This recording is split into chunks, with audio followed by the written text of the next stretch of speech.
Guys, welcome to Charu nursing classes. तो कैसे हैं आप सब लोग? बहुत दिनों बाद मैं आपके लिए वीडियो लेकर के आई हूँ, क्योंकि लास्ट वीक जो था वो हमारा फेस्टिव वीक था, दिवाली वीक था। तो सभी अपने जो हैं फेस्टिवल को सेलिब्रेट करने में बिज़ी रहे। थोड़ा बहुत बिज़ी मैं भी हो चुकी थी, तो मैं फाइनली अब आपके लिए एक वीडियो लेकर के आ गई हूँ, जिसका रिमाइंडर मैंने आपको कल अपनी कम्युनिटी पोस्ट के थ्रू दे दिया था। तो आप सभी लोग जान गए होंगे कि मैं आज की जो वीडियो है वो हमारी होने वाली है पीसीओडी पे।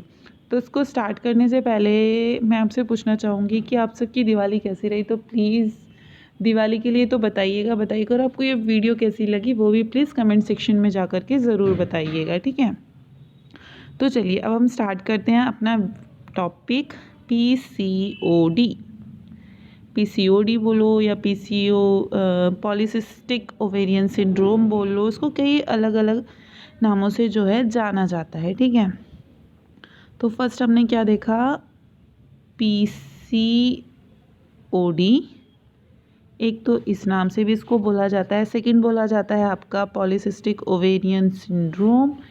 एक नाम और जो है वो हम आगे इसका इंट्रो पढ़ते वक्त भी पढ़ेंगे। तो दो बेसिकली इसको 3-4 नामों से जाना जाता है, मतलब तीनों का एक ही है, ठीक है। अब आप ये देखिए कि जो पॉलीसिस्टिक ओवेरियन सिंड्रोम है ना, अगर हम इस वर्ड को भी ब्रेक डाउन करते हैं तो ये कैसे देखो, एक सेकेंड। पॉलीसिस्टिक, पॉली मीन्स होता है बहुत ज़्यादा, ठीक है। अगर इस वर्ड को आप ब्रेक डाउन करते हो तो वो भी इससे आप मीन्स एक छोटा सा डिस्क्रिप्शन तो दे ही सकते हो, जैसे कि फुल फॉर्म में पूछा जाए तो होता क्या है।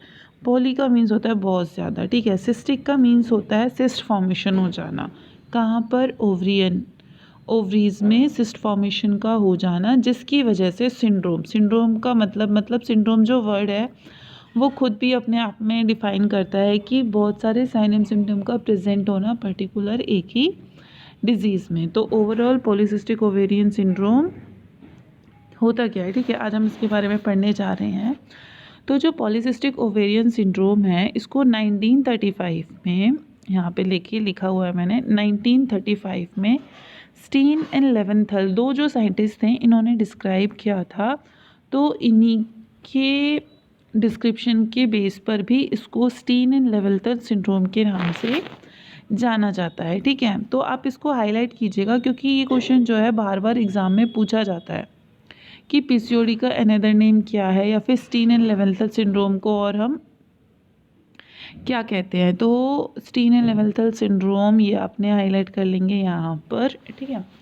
बेसिकली पीसीओडी होता क्या है? पीसीओडी जो है वो एक हार्मोनल डिसऑर्डर है, जो कि एक लार्ज नंबर ऑफ वुमेन को, जो कि रिप्रोडक्टिव एज में हैं, उनको इफ़ेक्ट करता है। और ये बहुत ही कॉमन हो गया आज के दिनों में, तो ठीक है। बेसिकली सिस्ट फॉर्मेशन हो जाना ओवरीज में। आजकल जो पीसीओडी है ना, वो लगभग आपको 60 to 70% वुमेंस में देखने को मिल जाएगा। 60 to 70% जो फीमेल्स हैं वो इससे सफ़र कर रही है। कितना? 60 to 70%। और इसके जो कॉजेज़ है ना, वो मोस्टली देखा जाता है कि आपके एग्जैक्ट कॉज तो इसका आज भी अननोन है, क्योंकि पता ही नहीं चल पाया कि एग्जैक्ट रीज़न इसका है क्या। और ज़्यादातर अगर देखा जाए तो लाइफस्टाइल चेंजेस की वजह से, इन्वायरमेंटल चेंजेस की वजह से, और जो आपका डाइटरी पैटर्न चेंज होता है उसकी वजह से पीसीओडी जो है आपको देखने को मिलता है। जेनेटिक्स भी रेयर केसेस में आता है कि जेनेटिकली किसी को हेरिडिटरी में रहा हो, या कोई भी ऑटोसोमल डिसऑर्डर्स की वजह से आपको पीसीओडी हो जाए, या कंजेनाइटल डिफॉर्मेशन हो आपकी ओवरीज की, उसकी वजह से आपको पीसीओडी देखने को मिले। एक मोस्ट कॉमन कॉज जो है पीसीओडी का देखने को मिलता है वो होता है कि आपके एंड्रोजन लेवल का नॉर्मल वैल्यू से ज़्यादा ब्लड के अंदर बढ़ जाना।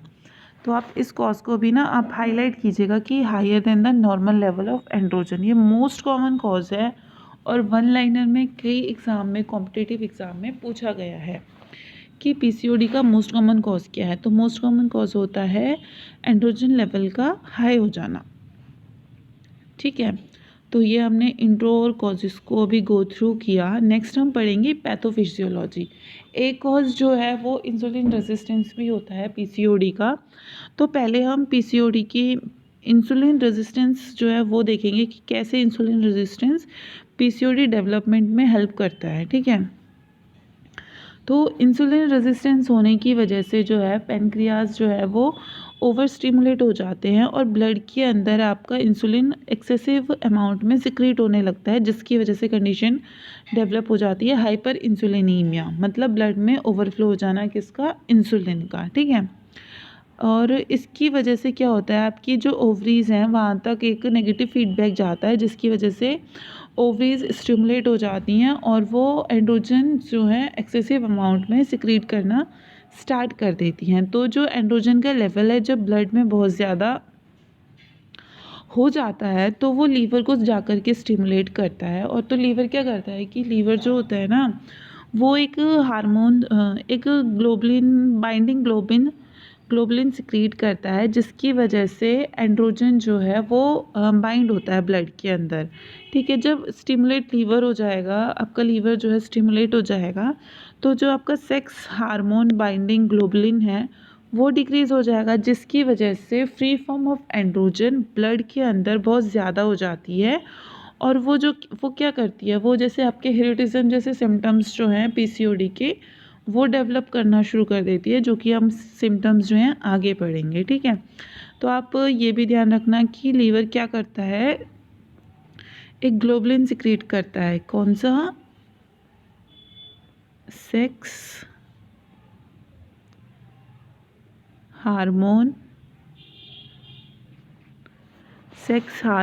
और नेक्स्ट ये आ जाएगा आपका बाइंडिंग, बी और जी, बाइंडिंग ग्लोबुलिन। आई होप मैं इसमें लिख नहीं पा रही हूँ, तो गाइज़ आप इसको वॉइस रिकॉर्डिंग के थ्रू ही अंडरलाइन कर लेना कि एसजीबीजी होता क्या है। SGBG denotes sex hormone binding globulin, जो कि लीवर के थ्रू सिक्रीट किया जाता है और ये एंड्रोजन को बाइंड करके रखता है। और जब एसजीबीजी ही ब्लड में कम हो जाएगा तो वो एंड्रोजन को बाइंड नहीं कर पाएगा, तो जो उसकी फ्री फॉर्म है वो ब्लड में ज़्यादा सर्कुलेट करेगी और ये पीसीओडी के सिम्टम्स को डेवलप करेगी, जैसे हर्सुटिज्म जैसे जो सिम्टम्स होते हैं वो आपको इसमें देखने को मिलेंगे, ठीक है। और सिंपल फॉर्म में अगर इसकी आप पैथो को देखना चाहो तो वो ऐसे हो सकता है कि ड्यू टू अननोन कॉजेज़ की वजह से जो ओवेरियन एंड्रोजन लेवल है वो बहुत ज़्यादा इंक्रीज़ हो जाएगा, जिसकी वजह से क्या होगा, ईस्ट्रोजन लेवल बढ़ेगा बॉडी के अंदर और जो आपकी फॉलिकुलर ग्रोथ है वो आपकी डिस्टर्ब हो जाती है, ठीक है। और एलएच लेवल भी बढ़ जाएगा, जिसकी वजह से आपको एनोवुलेशन देखने को मिल सकता है या फिर आपको एमनोरिया भी देखने को मिल सकता है, एमनोरिया आपको देखने को मिलेगा। तो ये जो सिम्टम्स हैं वो हम आगे बढ़ते हैं फर्दर कि क्लिनिकल फीचर्स, क्लिनिकल रिप्रेजेंटेशन क्या होती है पीसीओडी डेवलप हो जाने पर। तो मैंने ये आपको रिटन फॉर्म में भी दिया हुआ है। रिटन फॉर्म में क्लिनिकल फीचर्स क्या होता है, ओबेसिटी जो है वो एक मोस्ट कॉमन जो साइन एंड सिम्टम है देखने को मिलता है। अप्रॉक्स 50 to 60% फीमेल को इफ़ेक्ट करता है ओबेसिटी सिम्टम्स जो है पीसीओडी का, ठीक है। मेंस्ट्रुअल एबनॉर्मलिटीज़ में आपको 3 साइन तो ऑब्वियसली देखने को, तीनों में से कोई भी एक एबनॉर्मलिटी आपको देखने को मिल सकती है कि ओलिगोमेनोरिया, अमनोरिया या फिर डिसफंक्शनल यूट्राइन ब्लीडिंग आपको पेशेंट में देखने को मिल सकती है। ओलिगोमेनोरिया क्या होता है कि ओलिगोमेनोरिया में जो आपकी मेंस्ट्रुअल साइकिल की लेंथ है वो यूजुअली 28 डेज़ की होती है। 28 डेज़ का गैप होता है एक पीरियड से दूसरे पीरियड के बीच का, लेकिन ओलिगोमेनोरिया में जो ड्यूरेशन है वो बढ़ जाती है, वो जो गैप है वो 35 डेज़ का हो जाता है, जिसको हम ओलिगोमेनोरिया बोलते हैं।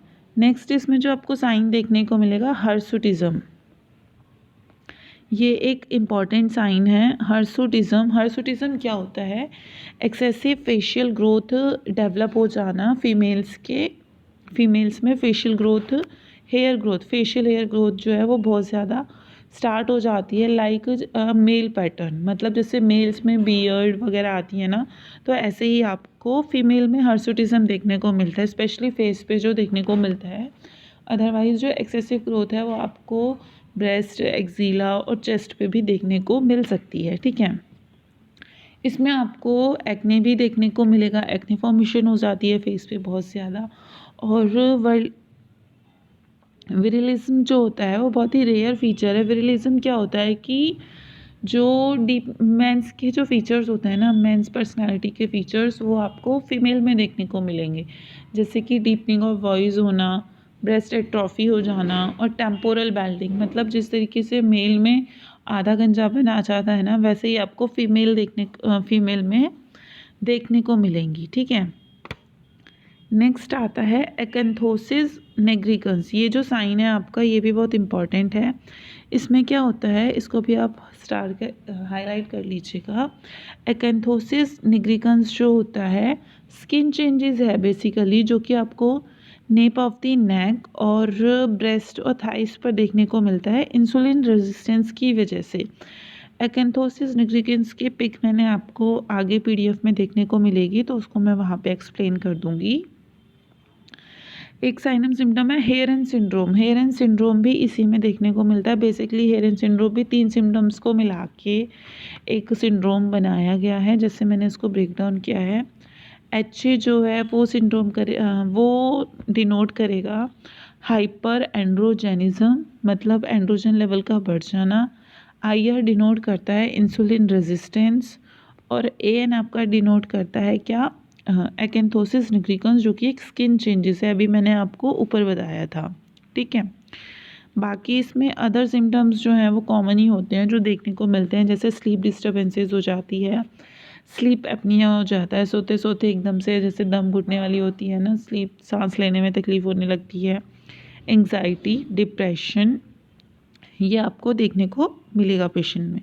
और इनलार्ज्ड ओवरी, जो कि आपको यूएसजी, मतलब जब आप डायग्नोस्टिक एवैल्यूएशन कुछ भी करवाते हो फाइंड आउट करने के लिए, तो स्पेशली आपको इनलार्ज्ड ओवरी देखने को मिलती है ऑन यूएसजी। ठीक है, तो गाइस अभी हमने पढ़ा क्या क्या, कि छोटा सा एक इंट्रो, पीसीओडी क्या होता है, उसके कॉजेज़, इंसुलिन रेजिस्टेंस की पैथोफिजियोलॉजी की, वो कैसे पीसीओडी करती है पेशेंट के अंदर, और उसके क्लिनिकल फीचर्स हमने पढ़े। ठीक है, ये एक पिक्टोरियल डायग्राम के थ्रू जो है मैंने आपको साइनम सिम्टम समझाने की कोशिश की है, या इनलिस्ट कर दी है एक तरीके से।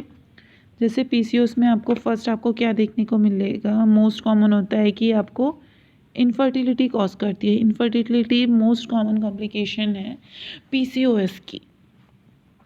ठीक है, मूड चेंजेस जैसे मैंने आपको बताया, डिप्रेशन होता है, कई बार एग्जाइटी देखने को मिलती है, पेशेंट में एक्ने देखने को मिलता है, एक सेकेंड, एक्ने देखने को मिलता है, पेशेंट में फटीग रहता है बहुत ज़्यादा, इंसुलिन रेजिस्टेंस मैंने आपको बता ही दिया था, टेस्टोस्टेरोन लेवल का बढ़ जाना, जिसकी वजह से फीमेल पेशेंट में मेल लाइक सिम्टम्स दिखाई देखते हैं, मेल्स कैरेक्टरिस्टिक्स डेवलप हो जाती हैं। ठीक है, एक्सेसिव बॉडी हेयर ग्रोथ, जिसको हम हर्सुटिज्म बोलते हैं, weight changes and trouble losing weight, बहुत ज़्यादा वेट गेन होने लगता है, बट ये 60 to 70% में देखने को मिलता है आपको। ओवेरियन सिस्ट आपको बता ही दिया था, इरेगुलर पीरियड्स, और मेल पैटर्न बार्डलेस टेम्पोरल बाल्डिंग जो होती है, जो मैंने आपको बताई थी। ये एक पिक्टोरियल डायग्राम है जिसके थ्रू आप याद रख सकते हैं पीसीओएस के सिम्टम्स। ठीक है, मैंने आपको बताया था ना एकेंथोसिस निग्रिकन्स क्या होता है, तो nap of the neck, patient की नेक पे देख रहे हो ये लाइनिंग टाइप में कुछ हो रखा है, इस तरीके से ना पेशेंट की जो स्किन चेंजेस होने लगते हैं। ठीक है, तो उसको आप बोलते हो एकेंथोसिस निग्रिकन्स। तो इसके लिए हम डायग्नोसिस क्या करते हैं, बेसिकली 3 ही डायग्नोसिस बहुत होते हैं इसके लिए, कि आप अल्ट्रासोनोग्राफी करते हो जिसके थ्रू ओवेरीज जो होती है बहुत ज़्यादा इनलार्ज दिखाई देती हैं, लेप्रोस्कोप के थ्रू विजुअलाइजेशन करते हो, जिसका मैंने पिक्टोरियल डायग्राम फर्दर दिखाया हुआ है। ब्लड टेस्ट में हम जो हमारे एंड्रोजन लेवल्स थे उन सब की वैल्यूज़ चेक करते हैं। तो जब ब्लड टेस्ट होता है तो उसमें आपका ल्यूटनाइजिंग हार्मोन, एस्ट्राडियोल लेवल, और जो मैंने बताया था एसएचबीजी, सेक्स हार्मोन बाइंडिंग जो ग्लोबुलिन होता है वो डिक्रीज़ हो जाता है, LH estrogen level, testosterone level जो है बढ़ जाता है, और कुछ मेटाबॉलिक चेंजेस भी देखने को मिलते हैं, जैसे लिपिड प्रोफाइल में आपका जो एचडीएल है वो कम हो जाएगा, वो कम हो जाता है, और एलडीएल जो होता है वो बढ़ जाता है, जिसकी वजह से ओबेसिटी जैसे सिम्टम्स आपको देखने को मिलते हैं, और फास्टिंग ब्लड ग्लूकोज लेवल भी आपका इंक्रीज़ हो जाता है। तो ये थे डायग्नोसिस। इम्पॉर्टेंट क्राइटेरिया क्या होता है कि अकॉर्डिंग टू एश्रम एंड एश्रे जो है, इन तीनों में से कोई भी 2 एलिमेंट प्रेजेंट होने चाहिए पेशेंट्स के अंदर, तो हम डायग्नोस कर देंगे कि पेशेंट को जो है पीसीओडी है। तो ये 3 जो सिम्टम्स हैं, इन तीनों में से कोई भी अगर 2 प्रेजेंट रहेंगे ना, तो पेशेंट को पीसीओडी होगा। हाइपर एंड्रोजेनिज्म, अमेनोरिया और पॉलीसिस्टिक ओवरीज, इन तीनों में से कोई भी 2 चीज़ें, ठीक है। ट्रीटमेंट बेसिकली हम साइन एंड सिम्टम के, जो साइन एंड सिम्टम है उसको देखते हुए ट्रीटमेंट करते हैं। तो मोस्ट कॉमन कॉजेज़ हमने जैसे पढ़ा था कि लाइफस्टाइल चेंजेस की वजह से पेशेंट के अंदर पीसीओडी डेवलप हो जाता है। तो लाइफस्टाइल मॉडिफिकेशन हमें पेशेंट के लिए ट्राई करना है। जैसे स्मोकिंग रिसेशन, अगर कोई फीमेल स्मोक कंजप्शन करती है तो उसको वो स्टॉप कराना है, क्योंकि उसकी वजह से जो आपके ओवेरियन जो हार्मोन होते हैं वो सप्रेस हो जाते हैं और जो फर्दर प्रोसेस है वो आगे नहीं हो पाता है। हेल्दी लाइफस्टाइल पेशेंट को फॉलो करना है, योगा वगैरह करना है, एक्सरसाइजेस करनी है। और ऐसा भी नहीं है कि योगा एक्सरसाइजेस जो भी आप कर रहे हो वो आप यूट्यूब वगैरह से देख के स्टार्ट कर देते हो। अपने फिजिशियन की गाइडेंस को लेकर ही आपको अपनी लाइफस्टाइल मॉडिफिकेशन में चेंजेस लेकर के आने हैं। वेट रिडक्शन इसका बहुत इंपॉर्टेंट फीचर है मैनेजमेंट का, कि वेट रिडक्शन करने से आपके जो फैटी टिश्यू हैं वो कम हो जाएंगे, जिसकी वजह से ओवरीज को वो स्टिमुलेट करेंगे नॉर्मल फंक्शन करने के लिए, ठीक है। डाइट मैनेजमेंट आपको करना है, no to junk food, specially girls के लिए कि वो बहुत बाहर का खाती हैं, ये मिथ है, खाते तो सभी बाहर का है। तो बेसिकली जोक्स अपार्ट, एक जोक था, सो कोई भी पर्सनली मत लेना। तो डाइट मैनेजमेंट में हमें क्या देखना है कि जंक फूड अवॉइड करना है, लो कैलोरीज वाले फूड इंटेक्स लेने हैं, लो रिफाइंड कार्बोहाइड्रेट्स जो प्रोडक्ट्स होते हैं वो सभी हमें जो है अपनी डाइट में इंक्लूड करने होते हैं। अब आते हैं इसका मेडिकल मैनेजमेंट क्या होता है। तो हार्मोनल थेरेपी में हम क्या करते हैं, क्लोमिफेन सिट्रेट यूज़ करते हैं। ओसीपी मैं आपको बताती हूँ, एक सेकेंड। ओसीपी जो होते हैं वो हम उन पेशेंट में यूज़ करते हैं जो मतलब कंसीव नहीं करना चाहते हैं, ठीक है, जो प्रेगनेंसी नहीं करना चाहते, या बोलें कि यंग फीमेल गर्ल्स में हम ओसीपी जो है वो ट्राई करते हैं पेशेंट को। ओसीपी क्या करता है, बेसिकली आपका मेंसेस जो होते हैं उनको रेगुलर कर देगा, ठीक है। आपका क्या करेगा, एमसी को रेगुलर कर देगा, ठीक है, एमसी रेगुलर कर देगा, कंसीव नहीं होने देगा, ठीक है।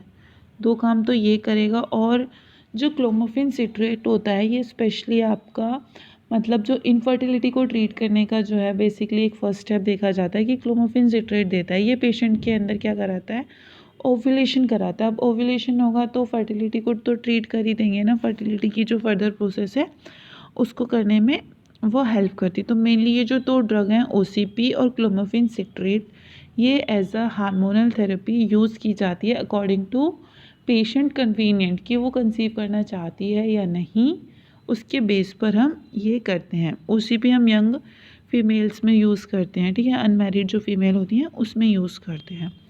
और इंसुलिन रेजिस्टेंस को ट्रीट करने के लिए हम मेटफॉर्मिन यूज़ करते हैं। तो ये हम याद रखेंगे, मेटफॉर्मिन इंसुलिन रेजिस्टेंस को ट्रीट करने के लिए दिया जाता है। इंसुलिन क्या करता है, मेटफॉर्मिन क्या करता है कि जो इंसुलिन की जो सेंसिटिविटी होती है ना उसको डिक्रीज़ कर देता है, ठीक है, डिक्रीज़ कर देता है क्या, इंसुलिन सेंसिटिविटी, इंसुलिन सेंसिटिविटी को डिक्रीज़ कर देता है मेटफॉर्मिन, इसीलिए इंसुलिन रेजिस्टेंस में मेटफॉर्मिन ड्रग यूज़ की जाती है। ये वेट रिडक्शन में भी हेल्प करता है और आपके कोलेस्ट्रॉल लेवल को भी कम करके रखती है। तो 3 पॉइंट्स आपने मेटफॉर्मिन के देख लिए, एक इसमें 2 और ऐड कर लीजिएगा। क्या क्या करता है,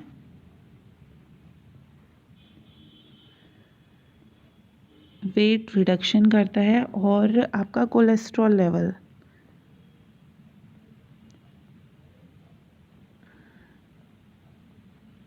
आपका कोलेस्ट्रॉल लेवल भी डिक्रीज़ करता है। कौन, मेटफॉर्मिन, ठीक है। देन हम आगे चलते हैं। ये मैंने इसमें कुछ ड्रग चार्ट बनाया, सॉरी आपका हेल्दी फूड चार्ट्स बनाया हुआ है कि आपको क्या आपको लेना चाहिए जो पीसीओएस पेशेंट्स होते हैं या पेशेंट्स फीमेल जो सफ़र कर रही हैं। बेसिकली उनको जो है ना विटामिन बी और सी, फॉलिक एसिड, इनसे इनरिच फूड जो हैं वो अपनी डाइट में कंक्लूड करना चाहिए।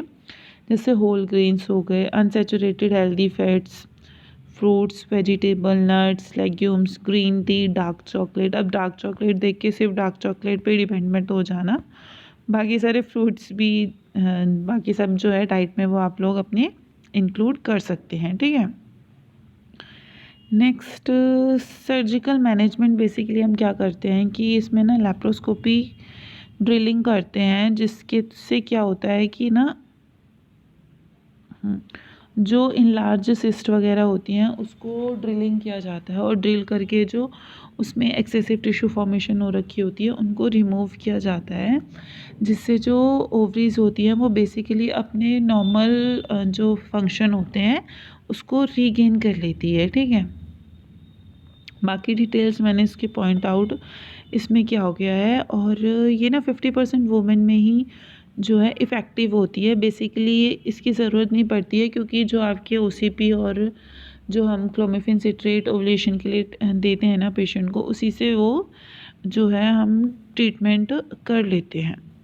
ये देखिए लेप्रोस्कोपिक व्यू कैसा दिखता है जब हम पेशेंट का लेप्रोस्कोपी करते हैं। आप देख रहे हो यहाँ पर ये आपकी जो लेफ़्ट वाली जो ओवरीज है वो कितनी इनलार्ज हो रखी है, कितनी बड़ी है और मोटी भी हो रखी है ना, तो फैटी टिश्यू डेवलपमेंट वहाँ पर हो गया है, जिसकी वजह से सिस्ट फॉर्मेशन की वजह से वो इतनी इनलार्ज हो रखी है। और जो आपकी राइट वाली किडनी है ये वाली, ये देखिए नॉर्मल इन साइज है, ठीक है, आप देख सकते हो clearly, pearly white enlarge thick ovary, ऐसा कुछ व्यू दिखता है लेप्रोस्कोपिक से देखने पर, ठीक है। तो थैंक्स गाइस, आज की क्लास जो है यहीं पे फिनिश होती है। तो ओवरऑल जो है मैंने आपको ये सब इसमें आज हमने डिस्कस किया कि पीसीओडी क्या होता है, पीसीओडी के साइन एंड सिम्टम, क्या डायग्नोस्टिक इवैल्यूएशन हम यूज़ करते हैं, कैसे हम मैनेजमेंट करते हैं। मैनेजमेंट में आपको बस 2 ही चीज़ें याद रखनी है कि क्लोमिफेन सिट्रेट और ओसीपी हम यूज़ करते हैं पेशेंट के लिए। क्लोमिफेन सिट्रेट जो होता है वो ओव्यूलेशन कराने में हेल्प करता है, और जो ओसीपी होते हैं वो हमारे एमसी को रेगुलर करते हैं, कंसीव नहीं होने देते हैं। तो इस तरीके से वो जो है पीसीओएस को ट्रीट करते हैं। और अगर इंसुलिन रेजिस्टेंस है तो उसके लिए हम मेटफॉर्मिन यूज़ करते हैं। तो ये तीनों ही ड्रग आपको ध्यान में रखनी है जो कि इसके मेडिकल मैनेजमेंट में यूज़ की जाती है।